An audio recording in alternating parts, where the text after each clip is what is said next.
Today we're going to be covering chapter 4. We're going to look at making decisions, working with relational operators, the if statement, if else statement, some nested ifs, flags, logical operators, checking numeric ranges, menus, driven programs, and conditional operators and switch statements, and a little bit more about scope. Very briefly, I've posted the lecture from chapter 3. This lecture will cover chapter 4. And if you have not had a chance, you can watch it here. Also, if I haven't already announced this, I posted the programming solutions for all the program challenges in the textbook, and also the midterm study guide and final exam study guide. As well as I've posted both the midterm and final. There are due dates here, but you could take try to take them before the end of the semester. Midterm is on chapters 1 through 6, and final exams on chapters 7 through 11 and 13. And I believe there's 30 questions each exam. Yep. So you can take that as soon as you're ready, sometime before the end of the semester. Even though there is a due date, that's the target date that you should take the midterm by. There's also an assignment. I know I said I canceled the programming project. However, I've decided that we could do a small project. Well, if you open up to chapter 4 in your textbook and refer to page 222, there are 20 programming challenges which I've provided the solutions for. However, for the assignment, I would like you to choose either 4 areas of a rectangle or 6 mass and weight. Choose either a programming challenge 4 or programming challenge 6 to complete. And I will briefly walk through those at the end of this lecture here. And then also show you how to submit it. You can submit it here on D2L. You'll have to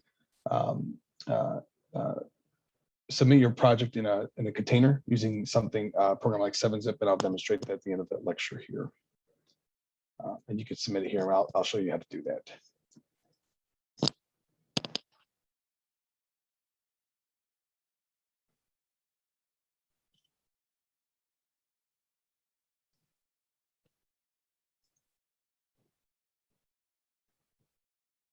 Okay, chapter 4, making decisions. We have relational operators. We've seen these before. One that you might not have seen, 2 that you might not have seen are the equal comparison. So instead of for assignment operators, we use a single equals. For this, we'll use double equals to compare 2 values or 2 characters or 2 string objects, and also not equal. So that uses an exclamation point equal sign, and that is determining if the 2 values that are being compared are equal or not equal. And here's some examples. Let me go ahead and open up really quick a shell, and let me just open up a new project here. I'll create a new directory. For now, I'm going to just call it chapter 4. I will post this on D2L here after the lecture. Apologize about that. My microphone's kind of messing up here. Okay. Hopefully this helps. Okay, my apologies. All right, so now we have our directory made. Okay, and let's go ahead and just quickly make a program here. So main.cp. We've seen this before. I got a template here. I'm gonna copy the. So just make a comment here if you like, and then also don't forget to include the preprocessor directive, IOStream for input output stream, and then also the standard namespace. And then we will need the note here for functions. We might use that in a minute, which we haven't really discussed functions. We'll get into that in a later chapter, but I have a feeling I'm going to need it because I like to reduce the number of lines of code if possible.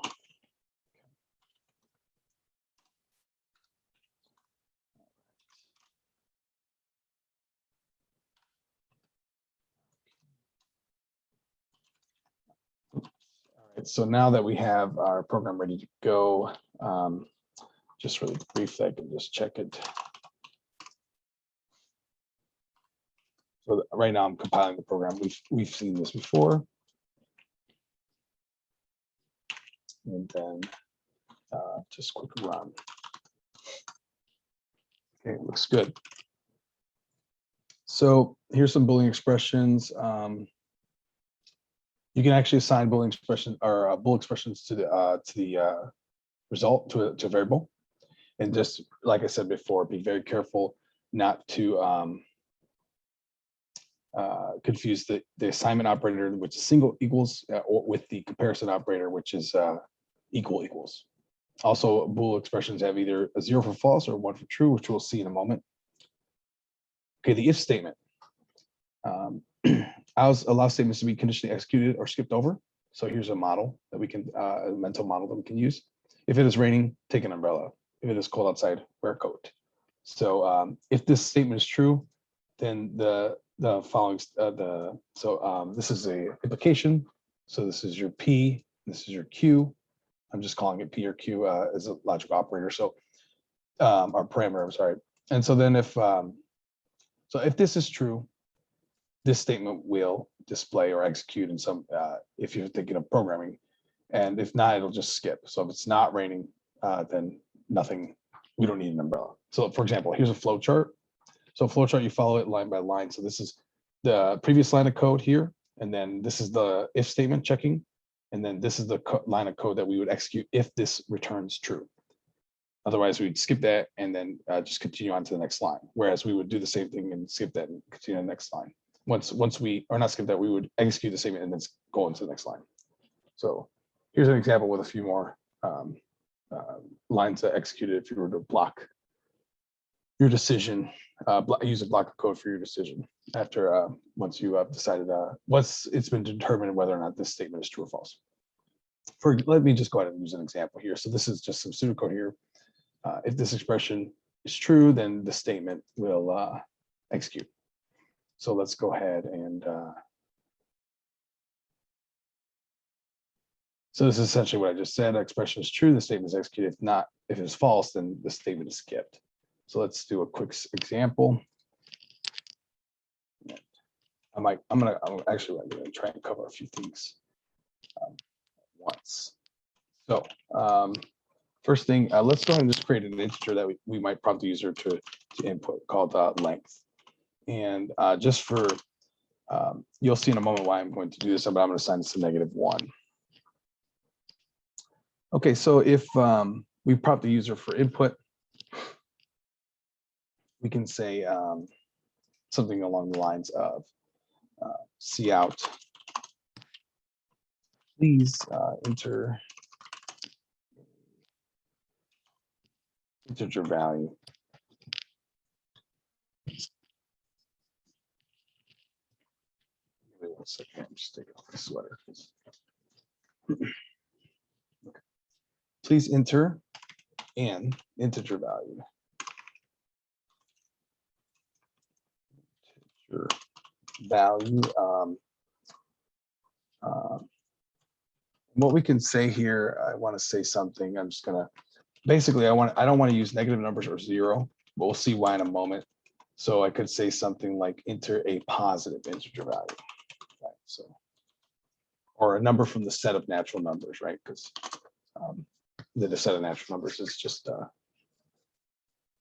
0 and up. Okay, but we do not want 0. We'll see that in a minute. So I can say a positive integer that is not 0, even though I think this is probably not. It doesn't make any sense to say this, but I'm just going to put it in anyways. That is not 0, right? So negative or 0. And then we will call our CNN object here to take the inputs, length. Let's see. That's good. So let's go ahead and output that just to show the user, because we want to use an if statement, right? So if, let's say if the, let me, I think we'll use one line for this first expression. Let's say that if the length is less than or equal to 0, right? then say something like that is not a valid value, right? Let me go ahead and write that. Not a valid entry.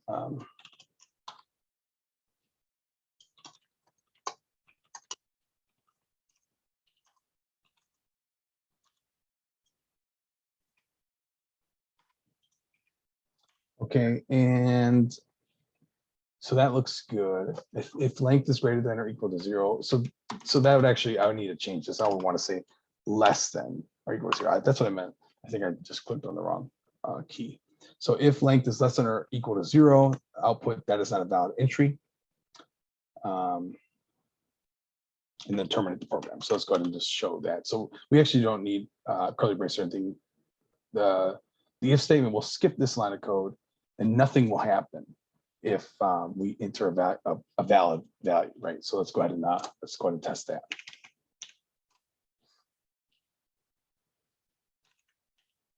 So I'll run the program, and then so please enter a positive integer value that is not 0. So let me go ahead and just enter the incorrect value so we can get our line of code to execute. That is not a valid entry. Okay, let's try that again, but we'll use a valid value 1. And so nothing happens. Okay. There's also a blocked if statement. So if we move on here, you can have a, so in this example here, 21 and 22. So if you want to take a look at this program for you can. This is the flow chart for that. Our flow chart would be similar for our program that we were just testing here. So really quick, I forgot to note this. You don't need an you don't need. Just go and open up the program. After the parenthesis here on the if clause, you don't need semicolon, but you do need it after your statement as usual. And then it's good practice to indent this. So that way, you know that this, I think it might be needed. I don't want to test that, but you can try to leave it unindented and see how it behaves. Also, just be careful for floats and doubles. And then, so this is really important here.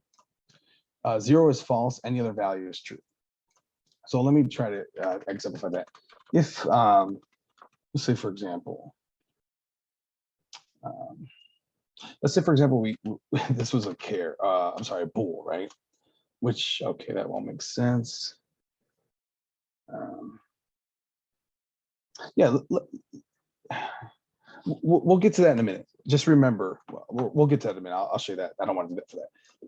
Let's just remember that if 0 is false, always false. Any other value is going to be true. So if it's 100 or -1 or 3, or as long as, so 1 is usually the truth value, but in the case of an if statement, if that truth value is anything else is returned. See, this will return either 0 or 1 depending on the value of score. But if the expression returns a value that if you just put 100 in here, then it will be considered true. So we'll take a look at that behavior in a moment. Okay, so here you can block your if statement. So like this is a block of code. So we'll talk about scope in a minute as well. Let me nano this. So if I had a block here, so this is a block of code that's executing. What I can do is say, okay, that's not a valid entry, right? So let's say I wanted more than one line. I could say cout. I mean, I could use a single cout statement, but I'll just do this for demonstration purpose. Because let's say that please rerun the program. Now, really quick. So this will work. Let me go ahead and run this again so you can see that.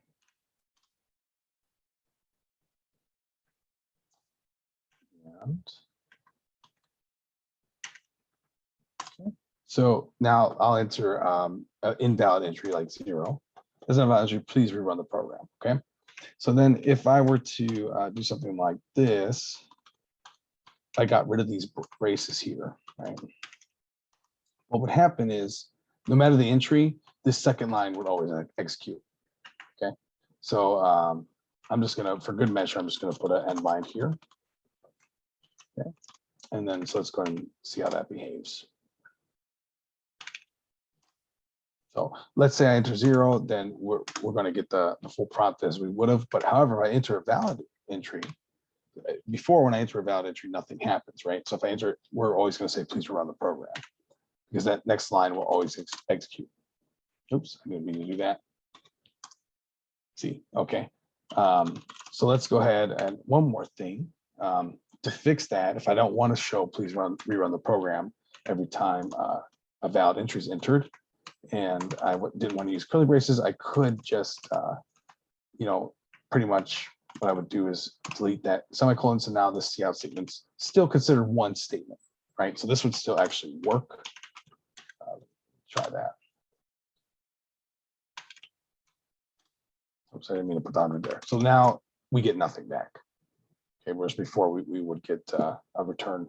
That second line would execute, but now it's a single line, even though it's on 2 lines technically, but it's still a single line because there's only one semicolon. So you can continue on. You can have a cout statement on multiple lines, but it would be considered one line.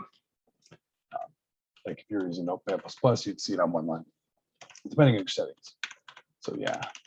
So what I want to do here is just a quick little thing here. Let's say, we'll talk about the scope in a little bit. So I'll just keep going here. I'll put this in a block. All right. Let's go ahead and do that. And then so I'll need a semicolon here. So just for demonstration, I'll go ahead and leave that as such.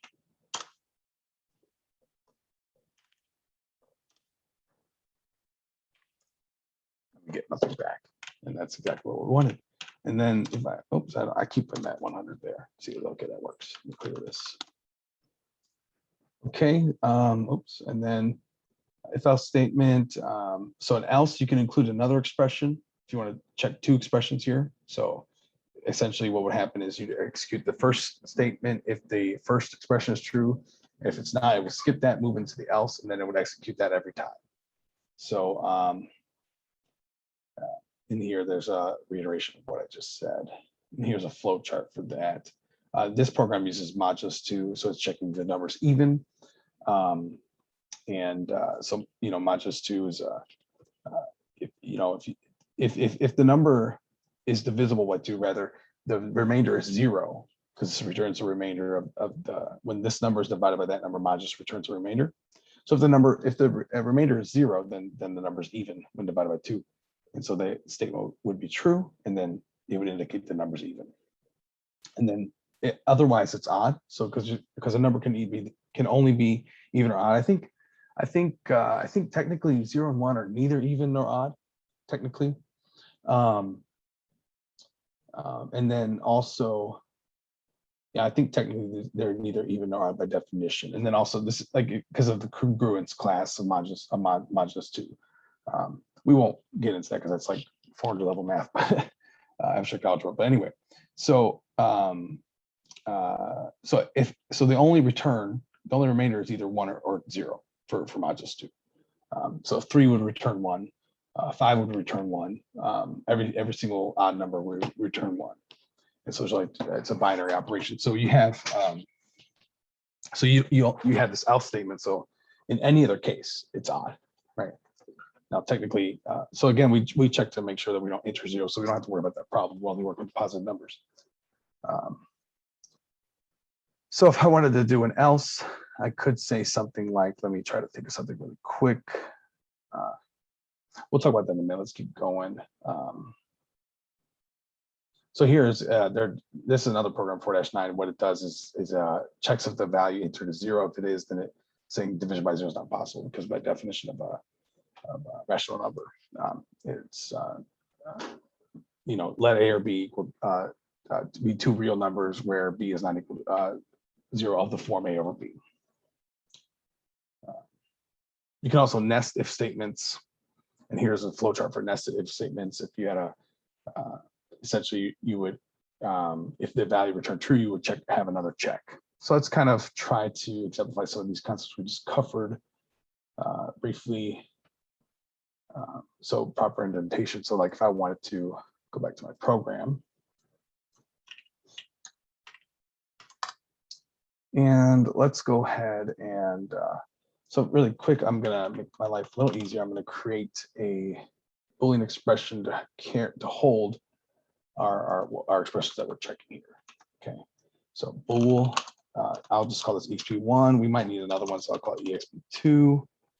And we'll stop there. We might add a few more. So now what I want to do is nest an if and then also check another expression. So I can replace, so I can do here, once I get the length, I can go ahead and assign it a value. So I'll say, assign that one of the expressions. So I can say exp1 equals, and then I'll use parentheses just to contain this expression. So exp1 equals this right here. What's an expression? So we'll replace that. So equals to 0. I can actually just replace this statement here with exp1. And then we wanted to use else. I wanted to demonstrate that. So let's go ahead and say else. So what we would do after that, please rerun the program.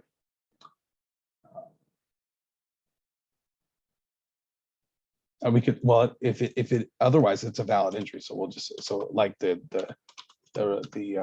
modulus 2, you know, it's either a valid entry or it's not. So we'll say cout. This is a valid entry.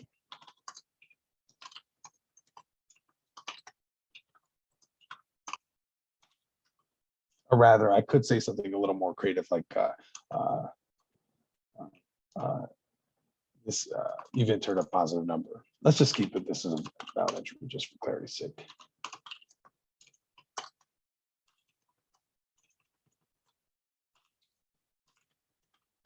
Okay, and then and I don't have to use brackets here because, or braces, because like I said, there's only, if it's neither negative nor 0, then it's a valid entry. So so I'll just, oops, let me do that. Yep, okay. Go ahead and file that. Run it.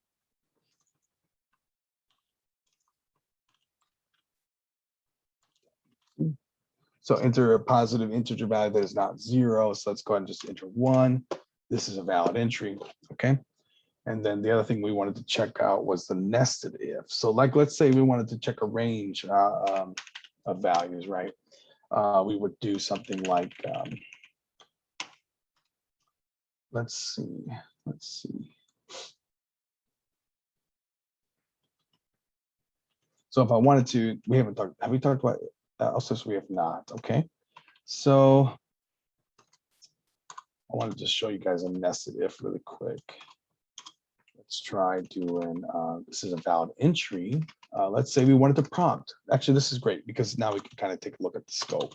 So let's say this is a valid entry. Let's just ask a question or cout. Let's see.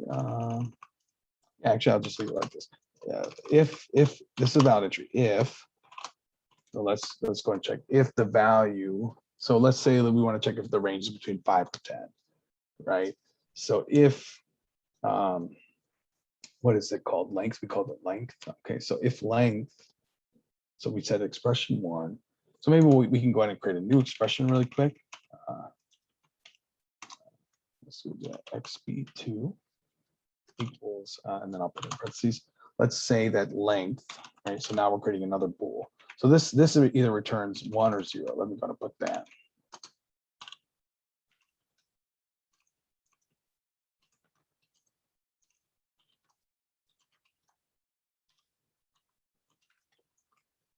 So let's say length.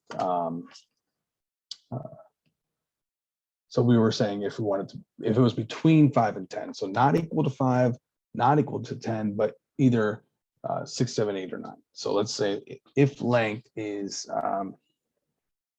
we haven't talked about and expressions. We'll get to that in a minute. I guess I'll just leave it as, let's just see if it is less than 10. So I'll say if length is less than 10.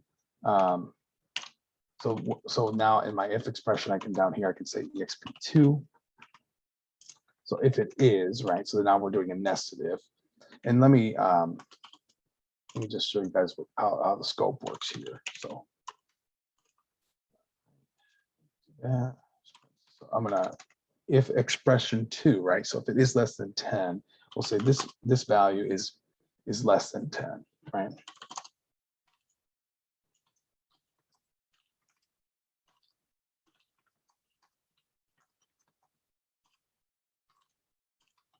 Okay, and let me see if I want to do an endl. Yeah, let's go ahead and do an endl here, or end line. I could also use an escape sequence, which we've seen before. If place there. So then this value is less than 10. So what I would say here, let's say we wanted to prompt for another entry, right? So int, we can create another variable inside this if state, this nested if. And it would, and we'll actually see this later in the PowerPoint. I'm trying to cover a couple things at once. So we can create a new variable in the scope of this if statement here. So then it wouldn't be accessible outside of the statement. We can actually name it the same thing if we wanted to, its length, and then it would be a different instance of length. It wouldn't be the same variable, and that's actually discussed at the end of the chapter here. You can look at program 430, which I've provided in D2L, and you'll see on the content section. So you'll see that they have an int number and an int number. So I'm just trying to demonstrate the same thing. I think it says something like, this is not good practice. Yeah, it says not a good idea. When inside a block with another block can define variables the same name as the outer block, the outer definition is not available, not a good idea. But for the sake of demonstration, we'll go ahead and do that right now. And I'll probably erase this in a moment. So so we can create a new length and say like int length. Let's just create it, right? And then what I want to do is prompt again for another entry. And we'll say,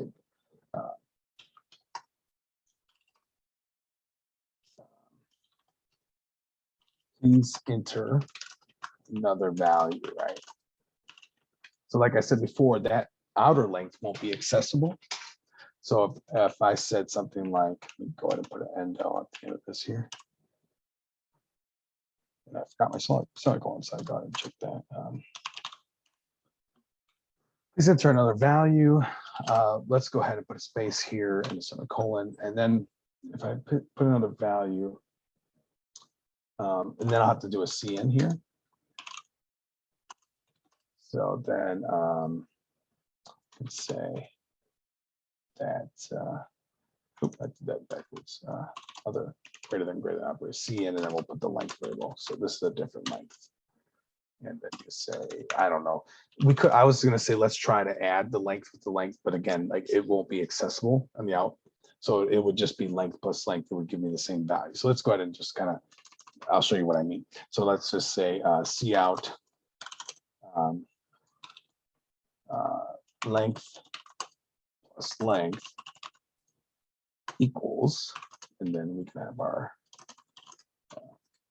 length plus length. So now I'm adding the two variables, but I'm pretty sure I'm adding the variable to itself. Let's see if we get any problems. So cout length plus length equals length, and then let's put an endl here. I think it'll go up to a new line. I don't think I have to actually do that. So let's go and compile, because I'm going to show you how it's not the same variable by using two different numbers.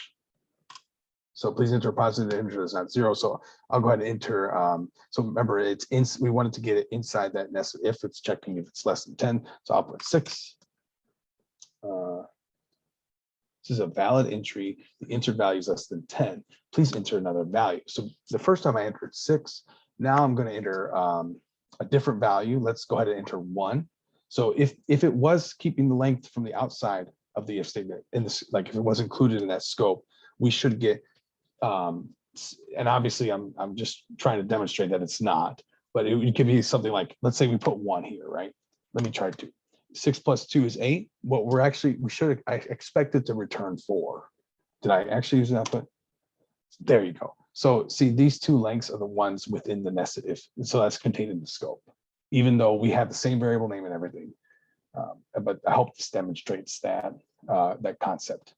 But again, you can check out program 429 All right, is that right? 430. Check out 4-30 to kind of so you can play around with this, because I'm going to delete that code and but I'll post this here. Actually, I'll just comment it out so you can. But that should exemplify the concept there.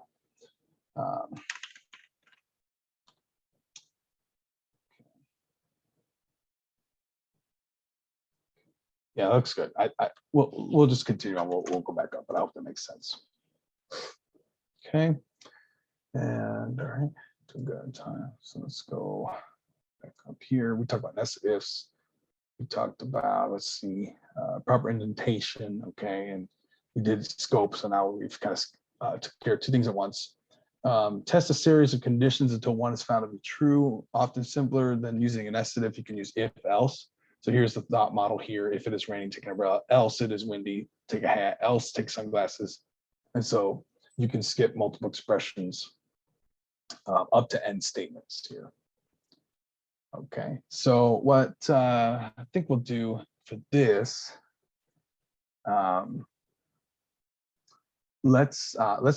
what we're about to talk about is, well, flags are good. We'll get to flags in a second. Let's talk about menu operators first, really, or I'm sorry, a menu driven program really quick. Logic operator, let's see, checking. Yep, no, let's create a menu really quick so we can do the nested, because that's, like I said, I kind of have a template here that I'm following that I set up before I started this. So I'm going to use that. So, all right. So what we're going to do is create a menu driven program using else if statements. All right. And so what will happen is, now we haven't talked about debugging, I'm sorry, the flags yet. So I think we need to cover that first. So let's go ahead and debug flag. Yep.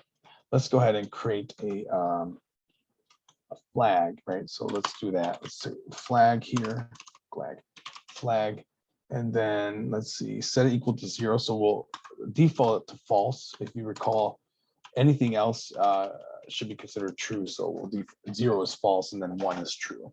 And then what I'm going to do is just check down here in my notes. Right.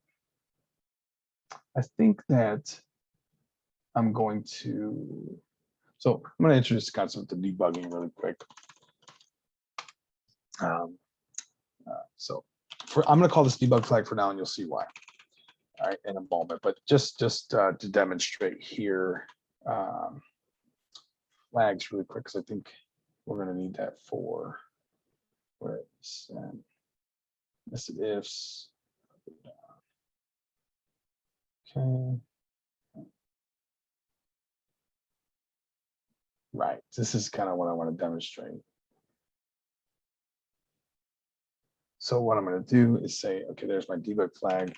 Let's go ahead and say, make a menu really quick. So for menus, it's pretty good. It's good practice to use constants. So I'll create constant int, and we'll call this choice 1, and then we'll create another one called choice 2. Okay. And then we're going to ask the user to enter 1 or 2 for their choices. And then okay, and then so now we got to create a series of prompts using that if else format. So then I need to create a user expression really quick. So we go ahead and do that. Our user selection, I mean, so user selection. And then I'll default that. I'll just leave that as is. We don't need to instantiate it. And then let's go ahead and start with if user selection. So first, let me prompt the user, right? So prompt the user, cout. Please select from the following choices.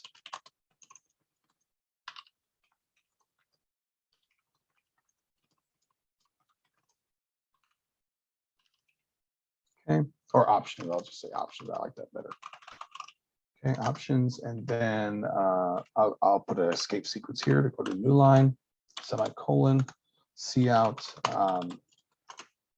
and then actually I could put all this on one line. I don't even need to use that like that. So we'll just do this. Say into one to debug the program.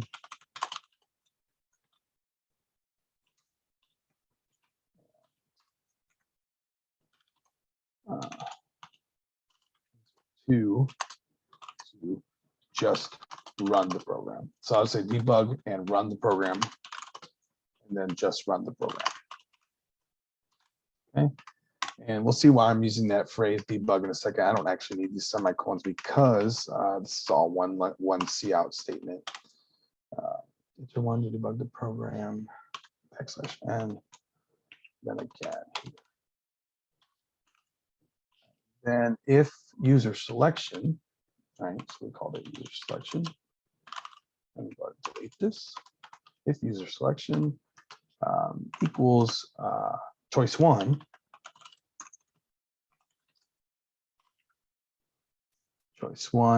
then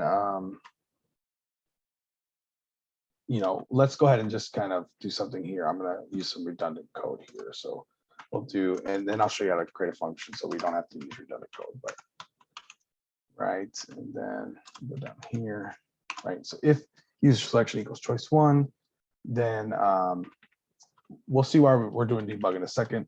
Okay. And then I could say else if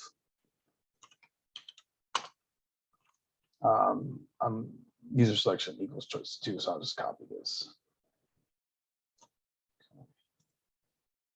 Choice two, and then the thing I wanted to do there was say if user selection equals choice two, then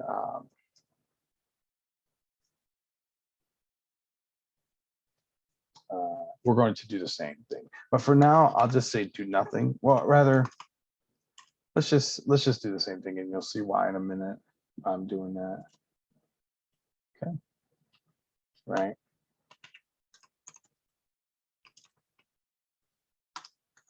There you go. Just get the proper indentation.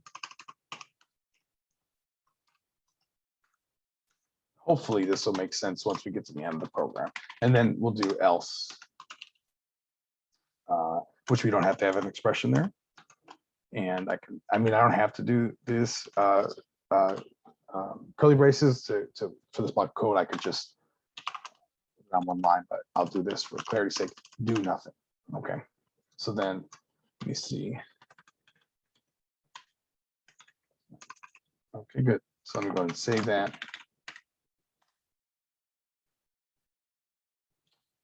Let's see. Did I miss? So if you want to jump to a line of code, you can do, when you get an error, you can do a ++15, because this is on row 15, column 17, right? So I'll jump to that main.cp. And then let's see. Yep, I used 2 semicolons here. That was a mistake. This is all one statement, just like the above, but I put it in a format that was a little more readable. Okay. So now let's run this.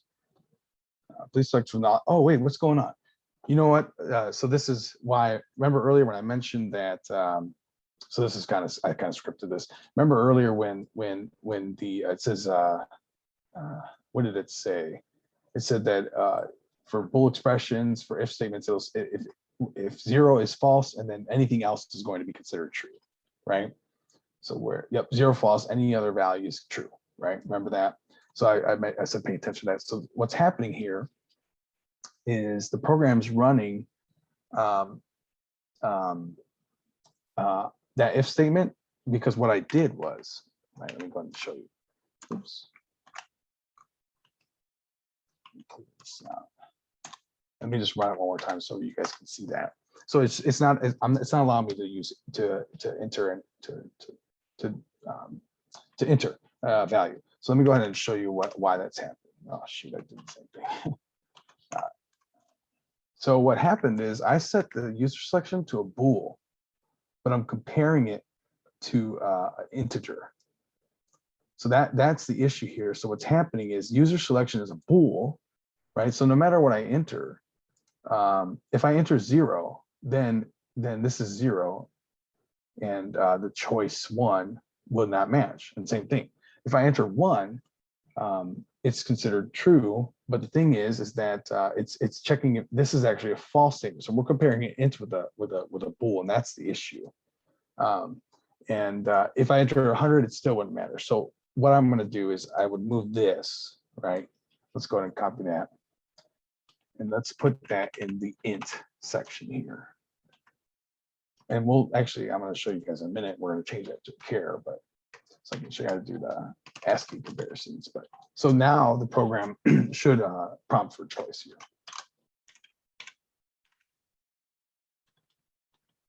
Pile.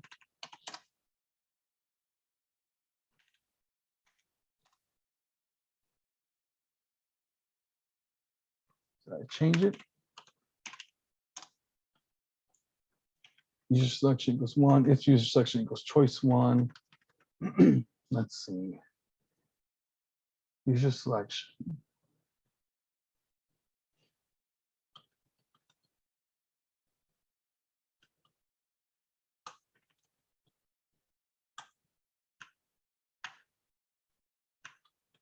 Oh, you know what I did? I didn't even do the script right. My bad. I forgot the C in. So let me go ahead and fix that. And let me put this back to bool to show you guys why that'll still happen. My bad. That whole script was messed up. But that's okay. I can still show you. So we'll leave that there. And then I can say user selection. All right. And then, okay, that looks good. So it's saying if false equals what, that's what's going to happen. So let me go ahead and say that.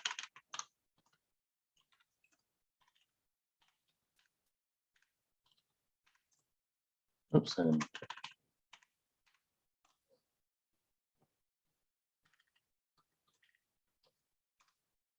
So now it's waiting for prompt, and let's say I enter 1. Let's say I enter 0. It's not a valid entry. Let's say I enter 1. Please enter a positive integer that's not 0. It's a valid entry. Please enter another value back to our initial program. But if I enter 2, right? So instead of prompting, instead of going to the option, it's going to skip. And so the program terminated. And that's because 2 is considered false. And so even if I enter 100, right, it's going to end the terminate. So the only values I can enter are 0 and 1, or not even, I guess 1 did work, right? Did I enter 1 that last time? Let's see, 100, 2, 1. So 1 does work. Let's try 0. It's not a valid entry. So, and that's because I programmed that way. But what's happening here is and you can play around with this, is anything that's not, 0 is false and 1 is true, and anything else is considered true. And so, did I read that right? Yeah, so any other value. So that's, I was trying to demonstrate that. And maybe it got, maybe you guys missed it because I messed up and didn't put the C in, but hopefully just be careful of that and make sure you are watching out for that kind of thing. So I just wanted to show you guys that. I don't know if that was conveyed as effectively as I wanted it to be, but it was worth a shot. So yeah, we'll put the user selection in the int, and then we should be able to get the proper. Now we have a menu-driven program. Is what I'm trying to say. So now if I enter 2, the program doesn't terminate anymore. Whereas before I would enter 2 and the program terminated immediately. Now enter 2, and now it's prompting me, and we'll walk you through these steps here. So this is a valid entry. If you recall, I only go into the nested if it's between 5 and 10. So we'll talk about ranges here in a moment. Okay. So moving on. Is there a way for me to see how much time I've been running this? Okay.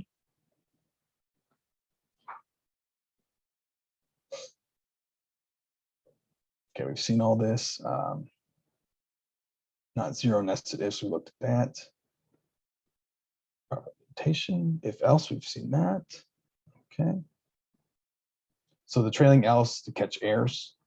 You can, I didn't do that in my program, but let's see if we can just update a little bit. I don't want to spend too much time. We can keep moving on here, but you know how where it says this is not a valid entry, I could have put that in here saying that's not a correct option, right? I could say something like that saying, but in this case, I'm going to do nothing, but I could have a cout statement here saying let's say you enter 3. 3 is not an option, is what I would say, right? Or so I hope that is clear. Flags, we did do a flag really quick. It was for debugging. We haven't seen it yet. Now this is where we're going to get into the debugging. So logical operators, you have an and expression, you have the or expression, you have the not. So what the and expression does is you'll have 2 statements here. And so if both statements are true, then the entire expression is true. The entire and expression is called an and expression. Let's just call it an and expression. It's true. If one of these is false, then it returns false. They both have to be true. Both are false, it returns false. And same thing with the or. If both are false, it returns false. But if both are true, or I'm sorry, one or the other is true, it returns true. And then the not statement reverses or inverts the value of the truth value. So if this expression was true, they would return false. Okay, because it's a not, it's inversing that. And then really quick, there's something called short circuit evaluation. So what that means is for the or expression, it checks if this one is true or false. If it is false, then it will check, then the program will check this expression. Okay, if it is true, they will not check this expression because, and I guess I could be highlighting this one, because it actually says in the text, it's a waste of resources, and only one expression needs to be true, and the first one's true, then we're done testing. And so that's called the short circuit evaluation. So let's go ahead and just put some of that in the program here. And what I like to do, personally, this is something that I've been doing for years. I like to use a debug to check my truth values. So for example, if that's where the debug flag comes in. So if let me check where my cursor is. Okay, so if let's try to come up with a few expressions here. Let's say we wanted to debug, right? So I can actually have multiple ifs, and as long as they're not immediately following each other, or with like an else statement or something, the program will check and then move on. So like if, let's say debug flag, right? And that's where that prompt comes in. If debug flag, let's check it. Yep. So since it's a bool expression and I set it to 0. So if the user enters anything other than 0, it's going to return true. But that's in the expression itself, right? In the if statement. And I guess this would have been a bit better example. But I hope, I mean, the concept is still intact. So I hope you guys can make sense of that. So then let's say that the user wanted to debug. So what we could do is create a couple expressions that could show us the different ors and ands, right? So let's say for example, where do I want to put this? Because I don't think that, because what I want to do is get the actual entry for the user. So we get the length here, right? So if let's just take a look at a few things. We're going to check some intervals. Let me write this out. I'm going to need a few more expressions. So let's go ahead and create some expression. EXP3, EXP4, EXP5, EXP6. And let me go down here. So what's going to happen is, and I actually have some expressions already made out, and I'm going to just copy and paste them just to save time here. And then also, if you wanted to, you can include the user's expression or the user selection so you can see what it is, right? So that's the first thing that we want to shoot. Debug flag G. Oops, that's that. Let me format this here for you guys. Just give me a moment. I'll explain it. That's good. It's good. And expression 1, we did not use it. And so actually, I'm going to add I said 6, right? Yeah, okay, 3, 4, 5, 6.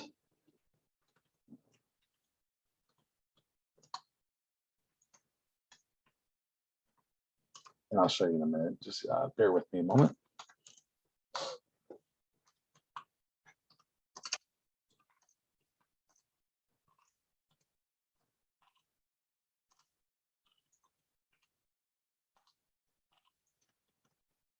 And I think what I want to do is I'll replace these in a moment here, but copy that.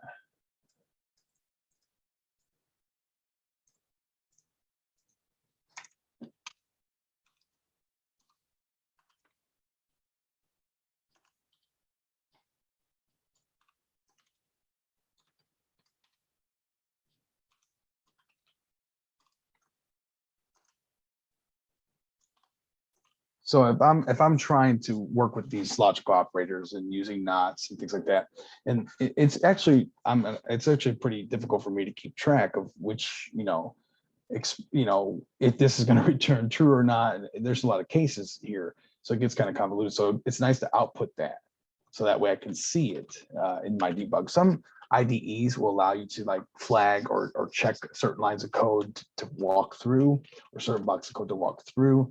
That is one option for you. But if you're in an environment like a shell environment like this, and using Nano or Vim or VI, then this is the way you're going to do it. You're going to put your own debugging into the program, just for. So what's happening? So like I said, okay, let me go ahead and explain all this. So this is debug flag. If the user wants to debug the program, us, then it's good to output the user selection. It's good to output the length, just so we can see what they are. And then here, what I'm doing is checking the intervals. So it kind of, I guess, this is saying if basically the length is in between, is greater than 5 or less than or equal to 10, so it's in between. So it's a mathematical expression. Let's look at that really quick. The mathematical expressions. So here you have this interval. So they're putting it a little more simply. You've got greater than or equal to 0, less than or equal to 100. So that's so both of these need to be true, and so that means the value is inside this interval. You have an OR statement here saying less than or equal to 0, so negative number, greater than or equal to 100, so it's larger than 100. If any of these is true, then it says it's outside of the value, because they both can't be true, right? I mean, they can be, but can they be? Think about that for a minute. But here, this is not a valid expression, right? We don't write in math. You would put, you would be 0 is less than or equal to x is less than or equal to 100. That doesn't work. I mean, that's the traditional mathematical expression, putting the independent variable in between your two variables. But if you had, so that's not how it's written here. But so this is the correct notation up here. So what I've done here is I've created a couple intervals. This is the first one, inside, outside, right? Here it says less than or equal to 10, greater than or equal to 5. So I've actually left these the same, and that's intentional. And then I reverse the operation.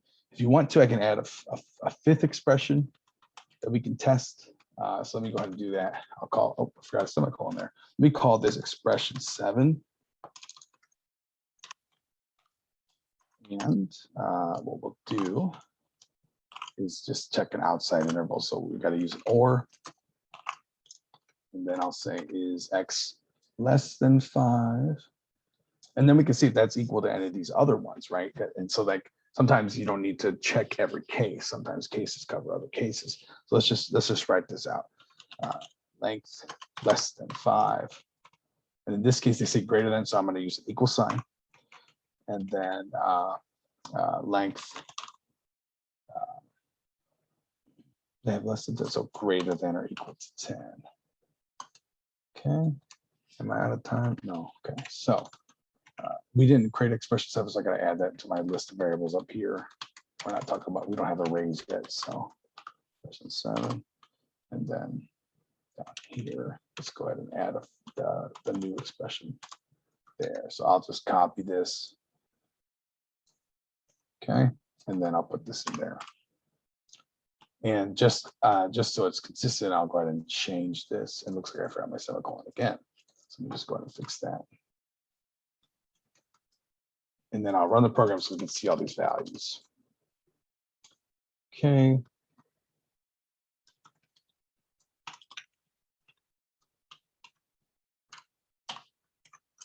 All right, clear this out. So any errors? Nope, we're good. So let's go ahead and debug the program. So please select from all the options. Enter 1 to debug and run the program. Enter 2 to just run the program. So we'll enter 1. Please enter integer value that's not 0. So remember, we're checking various intervals. We're checking whether it's inside, it's between 5 and or equal to 10, or if it's greater than 10 and or equal to 5 less than 5, but not 0, right? So or a negative number. So let's just try 0. It's not a valid entry. Let's try. All right. First, I got to pick the debug option, right? So I'll pick 1. So now let's enter our positive integer value. Sorry. So no, I did that. I did it right. Okay. So now 0, and then we'll enter 1 here, saying the integer value is less than 10. This is a valid entry. Please enter another value. After 1, we get 2. So it did not debug. So let's figure out why that happened. Let me fix this really quick. Why did that happen? Double debug flag equals 0. If debug, did we prompt for debugging? User selection. Oh, okay. So there's one extra thing I forgot. For the choice, if they did prompt for debugging, they enter choice 1. So I would want to assign that debug flag. I would want to. So initially, it's initialized as 0. Let's go ahead and change it to 1 here. So that way, it will actually enter this. Enter the. I'm not pointing at it. Enter this. If statement. Okay, that's what I forgot. So let's start over. Compile. Oh.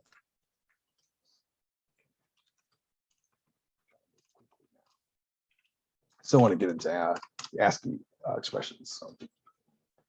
And a lot of this, I mean, I've read over this beforehand, so that's why I'm doing that. We've already validated user input. We're doing that right now. We compare characters and strings. We'll just compare characters in a moment. Let's see. Yeah. So you guys have access to this PowerPoint. So, and we talked about this here. Yeah. So we're good. We're covering all the concepts, and we still got time. I was hoping to show you guys the.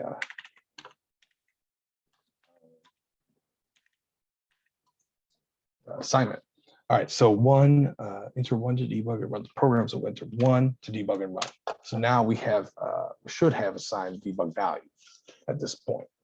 And please enter the debug flag. Please enter a positive integer that is not 0. So let's go ahead and start with 1.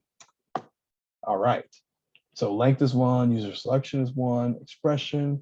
If you want to, if after I upload this to D2L, you can take this program, try changing this user selection back to a bool, and seeing how it operates. It will terminate. I mean, I guess I can do it now, but we're running out of time. So here you can see the truth value for the expression 3, where it's between, because of like this 1, so it's greater than 5, less than or equal to 10.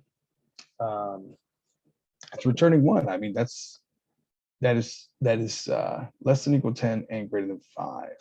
So that should, I mean, I would think that wouldn't happen. But again, like I said, this is why I displayed this for you guys, because it's hard for me to keep track of these myself. So length is less than or equal to 10 or greater than 5, returns 1, not equal to 10.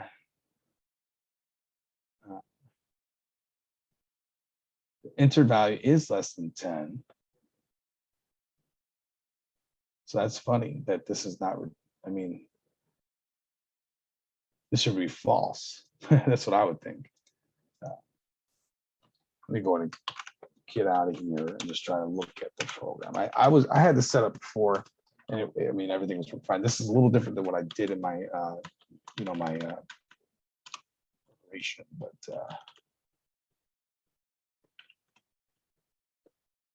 oh, I know what I did. Okay, because I copied and pasted. As you can see, expression 3 is an or, right?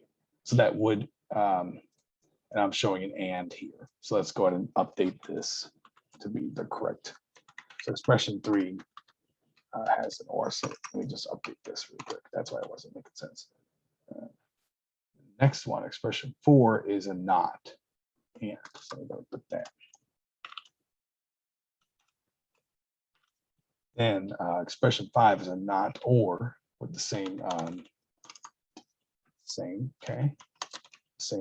operators, various operators, and then relational operators. I mean, and then and. So this needs to be changed to and because it's expression 6.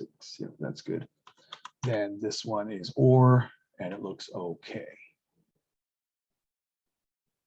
All right, let's try it now. So the truth values are correct. It's just my output statement was not matching what I assigned it. So let's see if there's any errors. It's taking a little bit. Did I internet shut off? No, I'm still running. All right, let's try this. Okay, good. Just about twice. That's fine. All right, 1 to debug. Enter positive integer is not 0, so I enter 1. So here it's saying less than or equal to 10, or length is greater than 5. Now, length is not greater than 5. Length is less than 5, right? But again, going back to the circuit, what is it called? Circuit. What do you call it? Circuit something. It was called circuit. I can't even remember now. Circuit, short circuit evaluation, right? So because this first expression is true, we don't even bother to check this. And even so, if we did check it, this can be false and this can be true, and the whole expression as a whole will become true because this one is true because it is less than or equal to 10. Then there's the not operator, but it's taking an and, right? So this is what I mean by it can get a little convoluted because you're now using a not on an and that's the same two expressions that you're comparing, and it returns a truth value. So why is that? So what's happening here is this true that it is greater than 5? Is it between 5 and 10? No, this is a false statement, this whole expression, but we use the not operator to reverse it so it returns true. Then here, let's see, is 1 less than or equal to 10? Yes, it is. Is greater than 5? No, but it is an or. So this is an or. So we are, again, short circuit evaluation. It returns a truth value. It returns a true, which would be 1, but the not operator is in place, so it reverses that operation or inverses the truth value. Okay, so it returns false. Again, here we have and. Is it between these two? No. This is. Let's check this really quick. Is it less than or equal to 10? Yes. And then it would have to be greater than 5. And right. So for this to be true, 1 would have to be between. And so this expression here should be return false, but we got a not operator in front of it. It returns false. I think I might have missed my syntax again here because that doesn't make sense. I would expect this expression to return true because this first expression inside the parenthesis is false, and you got this not operator, which is true, which would invert it. And then let's just look at this one really quick. I'm going to check that. It's like I think I messed up my my output here, just like last time. And then here is length greater than or equal to 10? No. But is it less than? Yes, right? And there's no non-operator, so it returns a 1. I know I didn't put a new line there. So let's go ahead and let's terminate the program. I want to check that really quick. Let's see. Let me put a new line at the end of this one. So it says and. So here you have a not, but notice there's no not in the expression 6. So I did miss my syntax. So I actually have to delete the that exclamation point, and then everything makes sense as it should. So that is relational operators in a quick and fast way. Don't know what I'm doing here. Okay. Oh shoot, I should not have deleted that. I actually should have showed you guys. That's okay. Maybe you can rewind the recording and you can check it. Hopefully that all made sense. We want to debug, enter 1 here. And so now that initially this was a not, but it wasn't a not, it was lying because I wrote the wrong expression in my string literal for the output. But see how it's false in that, and that's true. So we're good to go. I'm going to go ahead and oh no, I entered 0. It's not even the same one. I start over. Again, I'm going to upload this. You guys can play around with this because this stuff it can just, even to this day, I still, and that's why I put these up there because I need I've used this so many times where I had to see these conditionals. Please enter a positive control 1. Yeah. Okay, so I hope that's all good. I mean, I'm going to stop there because again, it's just getting too convoluted. So go ahead and play around with that. Let's see. So check ranges. Again, you can always check these chapter programs. They seem a little more. I'm just making this up as I go, right? So there could be something I've missed or whatever, but for the most part, I think we've got the point across. So practice makes perfect. Menus. Okay, really quick, I want to switch those menus to. I think we have a few more minutes here, and unfortunately, I'm not going to be able to show you guys the assignment. So we're going to have to. Again, you guys saw that, so I'll try to put that up soon. Okay, maybe on the next lecture, or I'll just put a supplemental lecture. The instructions are pretty clear. Essentially, and I'll talk about that here at the end. I apologize. I said I would show you guys, and we just ran out of time. So, yeah, that's a bummer. I made you guys watch it. I included some instructions. I'll show you guys in a moment. So let's look at this. Okay, good. Comparing strings. Okay, good, great. So the ASCII, if you guys remember the ASCII table, let's say for A, the decimal value code. I've really driven this, drilled this down quite a bit in the previous lectures, but 65 is for A, and then 66 is for capital B. You could add 32 to this decimal and get a lowercase a, lowercase b. So let's go ahead and implement that in our program. What we're going to do is compare our choices here. Let's go back.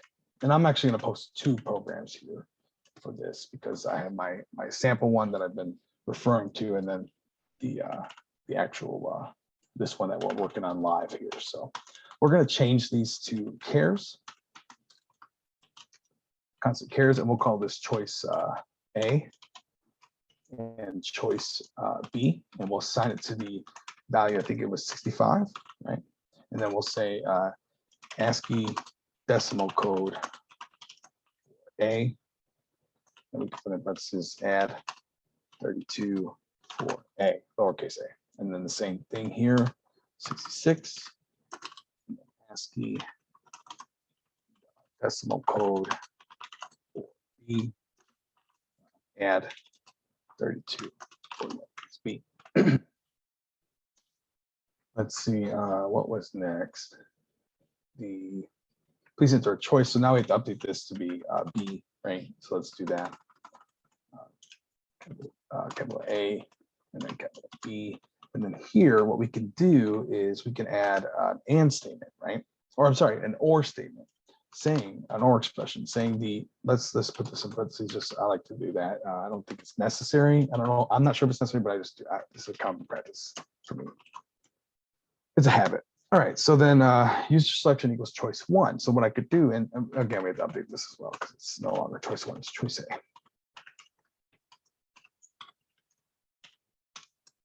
So what I can do is say user selection, okay, equals. Now I'll put another set of parentheses, just again, it's a habit. Okay. And then here I'll have choice A. And we didn't even get a chance to look at the function because of I didn't want to have a redundant code. We'll get to that in a later chapter. So choice A, again, if user selection equals choice A plus, because so let's say the user, enters a lowercase a, we'll just do plus 32. So again, we've gone over this pretty in depth in the previous lectures. Again, this, the ASCII will be 97, right, for the lowercase a. All right, and then, and so that's a quick tip there. You can just add 32 to check for both letters, so you don't have to worry about it. You can also do like a is up or is lower function call, but you can also just do it this way. This is another method here. So user selection equals choice B and plus 32. There's that. And we're going to put this in the parentheses here. And let me just make sure there's something I didn't miss. And I'm going to upload the other program because it kind of does a little more. And you can see the function and everything. I've got a prototype here for get length. And then, you know, I was hoping to get to the area of the program. Again, I've posted a solution. So just try to solve that problem. If you look at the problem in the textbook, area, let's say number 4 on page 222, area of rectangles, area of rectangle is a rectangle length has width. The solution isn't too complicated. Here's the solution right here. So you can go and pause it. And that's your solution. I was going to try and walk you through it, but you know, we can talk about it at some point. But hopefully this works. And then for the programming challenge 6 on the same page, 222 for the assignment, mass and weight, here's the solution. So again, it's 29 lines of code. So so there's that. And then again, I've also posted on D2L, so you can download the zip file and get access to these programming challenges here. Solutions for that. So I'm just asking you guys to submit this. But let me finish this really quick, and then I'll close the lecture. We didn't get into switch statements, so I guess we'll have to show that next time. So here we have, so we've changed our selection to care, and we're using ASCII to compare. And so they pretty much what the text is saying here is that the ASCII value is compared instead of the actual. So like A would be less than B. The ASCII value for 1 is 49, and then 1 would be less than 2, which is 50. So there's that. All right. So, and the reason why I'm showing you guys all this, I've had students, you know, they want to see coding. So here it is. So then let's go ahead and instead of just working through PowerPoint, let's do compile and run it. And so now enter A or B. I want to debug my program. So I enter A. It's not a valid entry. Let's see, what did I miss? It's great. We're already out of time. It's just so hard to try and cover so much content in so little time. Constant care, user selection. Oh, you know what the problem is? The user selection is an integer. So I need to update that, right? So let's go ahead and do that. I'm gonna terminate or end that line of code with a semicolon, and let's create a care. So now we should have, it should work.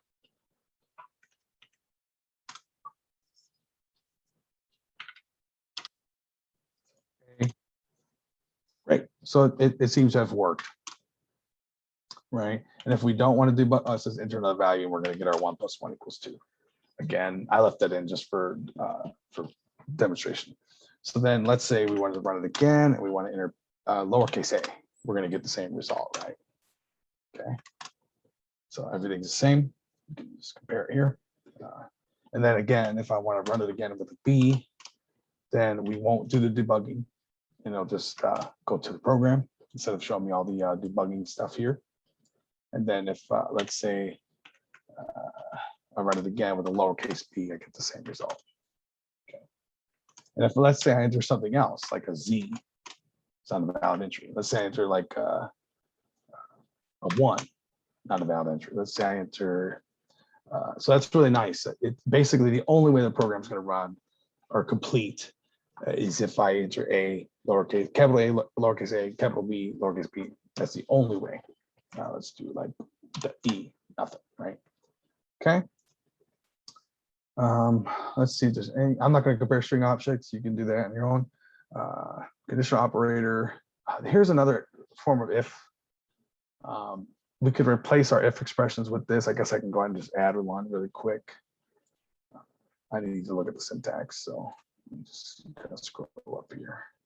So first expression is tested, then this expression executes if this is true. It's just basically an if statement with a question mark and a colon instead. So like, for example,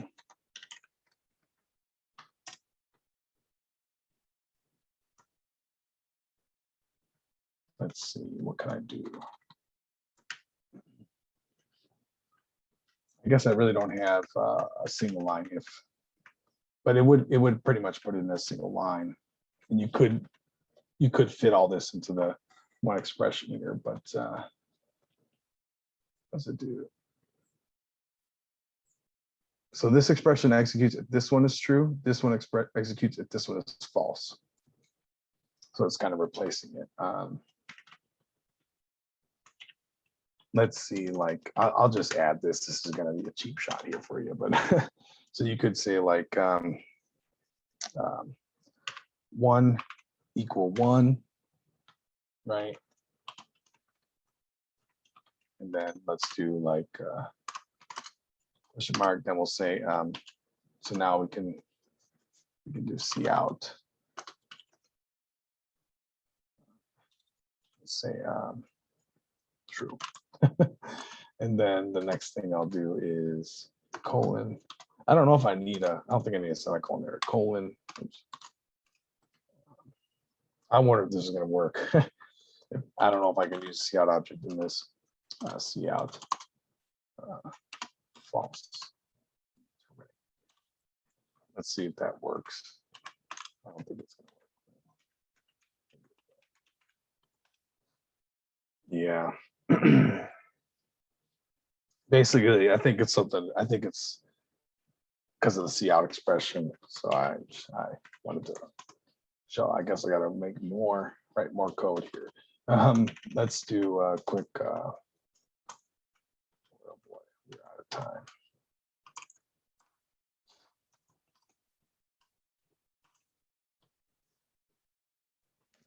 I don't know. I guess I could just create another few integers here, and then we can display them. Let's just call it X and Y.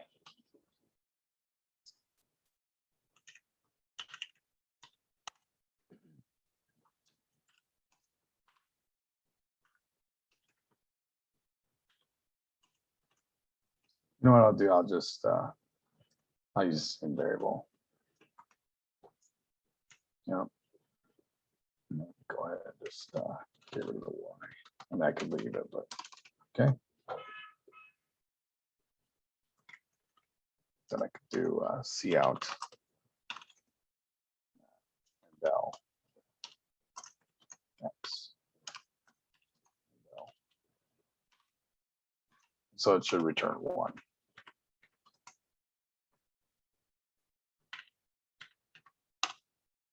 So what am I doing it?